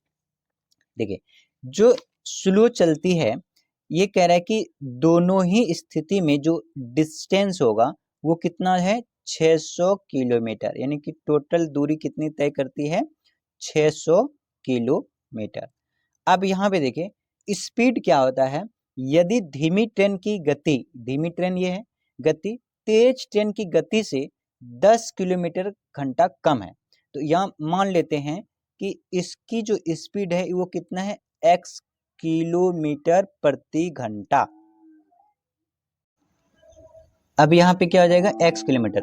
अब वही चीज यहाँ पे पूछा है कि जो तेज, यहाँ पे तेज ट्रेन की गति से 10 किलोमीटर प्रति घंटा कम है, तो यानी कि ये x है तो ये कितना होना चाहिए x प्लस 10 किलोमीटर प्रति घंटा। ठीक है, अब आपसे क्या पूछा है कि धीमी ट्रेन से, अब यहाँ पे जो तेज ट्रेन चलती है ना, धीमी ट्रेन से 3 घंटा कम समय लेती है, जो धीरे धीरे ट्रेन चलेगी वो बिल्कुल कम स्पीड होगा, जो फास्ट चलेगी उसकी स्पीड ज़्यादा होगा। कितना ज़्यादा है 10 किलोमीटर प्रति घंटा, जिससे कि उसको 3 घंटे कम समय लगता है। तो अब यहाँ देखिए समय बराबर क्या होता है दूरी बटे चाल, तो यहाँ पे देखिए 600 बटे में x, कम समय लगती है तो यहाँ पे भी 600 बटे में x प्लस में 10, x प्लस में क्या हो जाएगा 10 बराबर में 3, क्योंकि यहाँ पे समय बराबर क्या होता है, यहाँ पे ऐसे होता है समय बराबर दूरी बटे चाल। तो डिस्टेंस निकालेंगे कितना होगा टाइम इंटू स्पीड होगा। हमें अगर समय निकालना हो तो क्या हो जाएगा समय बराबर दूरी बटे में स्पीड, यानी कि ये समय, तो समय यहाँ निकालना है। अब इसको क्या कर लेंगे यहाँ पर सॉल्व कर लेंगे, यानी कि इक्वेशन बना लेंगे। इक्वेशन बनाएंगे तो यहाँ पे कैसा हो जाएगा x इंटू में यहाँ पे x प्लस में 10, x प्लस में 10। अब आप क्या करेंगे यहाँ पे ये कट जाएगा, यहाँ पे हो जाएगा 600x और यहाँ x कट जाएगा, यहाँ हो जाएगा 600 गुना में x प्लस में 10, ये हो जाएगा बराबर में हो जाएगा 3। अब यहाँ पे देखिए ऊपर क्या करेंगे 600 कॉमन ले लीजिए, 600 कॉमन लेंगे तो क्या हो जाएगा यहाँ पे x प्लस में 10, अब माइनस में 600, तो 600 कॉमन ले लिया, यहाँ क्या बचेगा x, तो ऊपर ये हो जाएगा। अब बराबर में इससे इसी गुना करेंगे तो ये हो जाएगा 3x, अब प्लस में x प्लस में 10, x प्लस में क्या हो जाएगा 10। ठीक है, तो अब यहाँ पे देखिए इससे कटा देंगे तो ये कितना हो जाएगा 200, और यहाँ x कट जाएगा, यहाँ बचा क्या 10, तो यहाँ देखिए 2000 हो जाएगा 2000, और ये इधर क्या बचेगा यहाँ x गुना x करेंगे तो क्या हो जाएगा x स्क्वायर, अब प्लस में 10 गुना करेंगे तो ये हो जाएगा 10x। तो इस तरीके से आपका यहाँ पे एक इक्वेशन बन गया क्या x स्क्वायर प्लस में 10x माइनस में 2000 बराबर में 0। अब इसको सॉल्व कर लेंगे तो यहाँ पे x का वैल्यू आपका निकल जाता है। जब इसको सॉल्व कर लेते हैं, जब इसको आप सॉल्व करेंगे तो यहाँ पे हो जाएगा x स्क्वायर अब प्लस में 50x माइनस में 40x और ये माइनस में 2000 इक्वल टू 0। तो यहाँ से आप यहाँ x कॉमन ले लीजिए तो यहाँ पे क्या हो जाएगा x प्लस में 50, और यहाँ से हम माइनस 40 कॉमन ले लेते हैं तो यहाँ हो जाएगा x 50, तो यहाँ से x बराबर कितना हो जाएगा 40 और यहाँ पे x बराबर हो जाएगा माइनस 50। तो ये तो माइनस में होगा नहीं, तो यहाँ ये तो यानी कि एक हो जाएगा 40 और एक क्या था x प्लस 10, तो यानी कि 40 और प्लस में 10 कितना हो जाएगा 50। तो एक 40 और एक 50, तो ये है 50 और 40, ऑप्शन नंबर हमारा ए हो जाएगा। चलिए अगला प्रश्न देख लेते हैं। अगला इसे जब आप सॉल्व करेंगे तो यहाँ पे देखिए कोई भी एक आप यहाँ से कोई सा भी ऑप्शन से उठा लीजिए x का मान, तो हम यहाँ पे b ले लेते हैं, वैसे b होगा तो आपको यहाँ पे या तो इसको सॉल्व करेंगे तो काफ़ी टाइम लगेगा, ऑप्शन मेथड से करें। b हमने ले लिया या आप a ले सकते हैं। अब x की जगह पे जहाँ जहाँ है वहाँ पे आप 1/3 रख दीजिए, तो यहाँ पे 1/3 रखेंगे, जैसे कि 1/x है प्लस में 1/y है बराबर में 8 है, तो यहाँ पे आप रखेंगे x की जगह 1/3, तो 1 जब 3 रखेंगे तो ऊपर चला जाएगा, तो ये 3 और ये 1 हो जाएगा, और ये 1/1 0 में कितना हो जाएगा 8, इसको आप उधर ले जाएंगे तो 1/y इक्वल टू 8 माइनस 3 यानी कि 5, यहाँ पे 1 रखेंगे। ठीक है, और यानी कि y बराबर हो जाएगा 1/5, तो अब यहाँ y बराबर 1/5 हो गया। तो अब इस वाले में क्या करेंगे y का मान रखेंगे, तो y का मान रखेंगे तो z निकल जाएगा, फिर यहाँ पे z का मान रखेंगे तो फिर x निकल जाएगा। तो जो आपने मान रखा था यानी कि यानी कि 1/3, तो यहाँ से भी आपका 1/3 आ जाएगा, तो आपका मान सेटिस्फाई हो जाएगा। तो ऑप्शन नंबर बी हो जाएगा। तो इस तरीके से आप इसको सॉल्व कर सकते हैं। अगला प्रश्न देखिए क्या पूछा है। अगला प्रश्न पूछा है कि चक्रवृद्धि ब्याज 5 वर्षों साधारण ब्याज से 50% वृद्धि हो जाती है। कितना? 50%। तो यहाँ से सबसे पहले आपको क्या निकालना पड़ेगा? Rate of interest. मान लेते हैं कि प्रिंसिपल हमारे पास 100 रुपये है, रेट ऑफ इंटरेस्ट यानी कि पता नहीं है, टाइम कितना है? 5 साल। अब 50% का मतलब होता है कि 50 रुपये, तो यानी कि हमारा कितना हो जाएगा? 50 रुपये वृद्धि होती है। तो यहाँ पे हमारा बटा डिवाइड बाय कितना हो जाएगा? 100। तो यहाँ से 100 कट जाएगा। अब 5 यानी कि 5 एकम 5 यानी कि 10। तो रेट ऑफ इंटरेस्ट कितना आ गया? 10%। कितना आ गया? 10%। 3 वर्ष के लिए निकालना है। तो आपके यहाँ पे बहुत सारे फॉर्मूला आता है, या तो आप इसको ऐसे लगा लीजिए, P इंटू 1+R/100, पावर में कितना हो जाता है? टाइम अब माइनस में 1, और इसको यहाँ पे या तो ये फॉर्मूला लगा दीजिए तो निकल जाएगा, या फिर यहाँ पे एक और तरीका है, बहुत सारे तरीका, वैसे तो कोई सा भी मेथड आप लगा सकते हैं। क्या कि 10 का चीज कितना हो गया? 11। 10 का चीज कितना हो गया? 11। 10 का चीज 11 यानी कि 3 साल के लिए। तो ये हो जाएगा कितना? 1000, और ये हो जाएगा कितना? 1331। 1331 मैंने एक ज़्यादा लिख दिया, 1331 कितना हो जाएगा यहाँ पे? 1331। 1331। तो अब यहाँ देखिए यहाँ पे 100 में देखिए, 100 में, तो 100 में यहाँ पे पॉइंट डालेंगे तो यहाँ हो जाएगा 33 रुपये, यानी कि 100 रुपये में 33 रुपया वो इतना होता है। तो 1 रुपये में कितना होगा? 33/1/100, और गुना में यहाँ कर देंगे कितना? 12,000। कितना कर देंगे? 12,000। तो यहाँ से डबल जीरो कट जाएगा, तो यहाँ पे कितना हो जाएगा? 120, और गुना में 33.1, इसको गुना कर देंगे तो आपका यहाँ पे आंसर निकल जाएगा। कितना निकलेगा? ये 3,972 रुपये। या फिर एक और तरीका है, उसको तरीका से भी सॉल्व कर सकते हैं। जैसे यहाँ पे 3 वर्ष का पूछा है, रेट ऑफ इंटरेस्ट हमारा कितना निकल गया? 10%। तो आप यहाँ 3 साल के लिए पहला लिख लीजिए यहाँ पे, फिर यहाँ पे दूसरा लिख लीजिए, फिर यहाँ पे तीसरा लिख लीजिए, यानी कि 1 साल। अब यहाँ पे देखिए 12,000 का 10% निकालेंगे तो कितना निकलेगा? 1200 रुपये। तो यहाँ 1200 रुपये, फिर 1200 रुपये का 10% निकालेंगे कितना हो जाएगा? 120 रुपये। फिर 120 का यहाँ पे 120 निकल लिया, और 120 का 10% निकालेंगे तो कितना हो जाएगा? 12 रुपये। ठीक है। तो अब यहाँ पे देखिए क्या आ जाएगा हमारा? 12×36 3,600, 12×2 24 यानी कि 240, और 120 यानी कि 130 132, यहाँ पे 132 जोड़ दीजिए, कितना हो जाएगा? 2 4 3 7 6 2 8 1 यहाँ पे 9, और यहाँ पे 3,972 रुपये। कौन सा? Option number C. तो CI निकालने के लिए बहुत सारे तरीके होते हैं, कोई सा भी तरीका अपना के आप निकाल सकते हैं। एक 2/3 और 1/2 के बीच में दो संभव परिमेय संख्या। तो यहाँ पे देख लीजिए कि 2/3, तो इससे क्या हो जाएगा? 1/3, इससे बड़ा क्या हो जाएगा? 0, यहाँ पे माइनस तो होगा नहीं, तो यहाँ से क्या हो जाएगा? 0/3, फिर यहाँ पे 1/3, इस तरह से, फिर यहाँ पे 2/3, इस तरह से चलता जाएगा। तो एक तो यहाँ पे ये हो जाएगा 1/3 ये हो जाएगा, और 1/3 ये हो जाएगा, यानी कि एक और ये तो 2 यही हो गया। तो 2×6 यानी ये तो होगा नहीं, ये नहीं हो रहा है। 2×6 1/3 माइनस में, और 2×6 1/3, तो यानी कि ये दोनों ही आंसर हो रहा है। तो ऑप्शन नंबर क्या हो जाएगा? डी। अगला प्रश्न देखिए, अगला प्रश्न है कि एक पिता की उम्र के कह रहे एक पिता की उम्र उसके पुत्र की उम्र की 5 गुनी है। ये मान लेते हैं कि एक पिता की उम्र, ये फादर है, ठीक है, ये फादर की उम्र है, और उसके बेटे की उम्र, कह रहे एक पिता की उम्र उसके पुत्र की उम्र की 5 गुनी है, यानी कि अगर इसका x है तो इसका कितना होगा? 5x। अब कह रहे कि लेकिन 15 वर्ष बाद, 15 वर्ष बाद यानी कि 5x प्लस में 15 वर्ष बाद इसमें भी होगा, तो 15 वर्ष बाद इसमें भी होगा। उसकी उम्र के पुत्र की उम्र की 2 गुनी रह जाएगी, यानी कि इसकी जो उम्र होगी इसके पुत्र की उम्र की 2 गुनी, तो 2 गुना कर देते हैं। तो यहाँ के 5x प्लस में 15 बराबर में क्या हो जाएगा?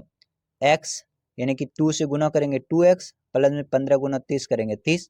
तो अब यहाँ पे देखिए 5x माइनस 2x बराबर में 30 और यहाँ माइनस करेंगे 15, तो 3x इक्वल टू 15, 3 पचे 15। x की वैल्यू यानी कि इसकी बेटे की आयु कितना है 5 वर्ष और पिता की आयु पचे 25 वर्ष। क्या पूछा था पिता की उम्र, तो कौन सा हो जाएगा ऑप्शन नंबर बी हो जाएगा। चलिए अगला प्रश्न है।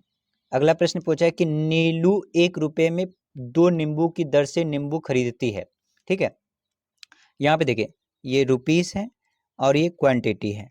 कहला पहले खरीदती है तो यानी कॉस्ट प्राइस।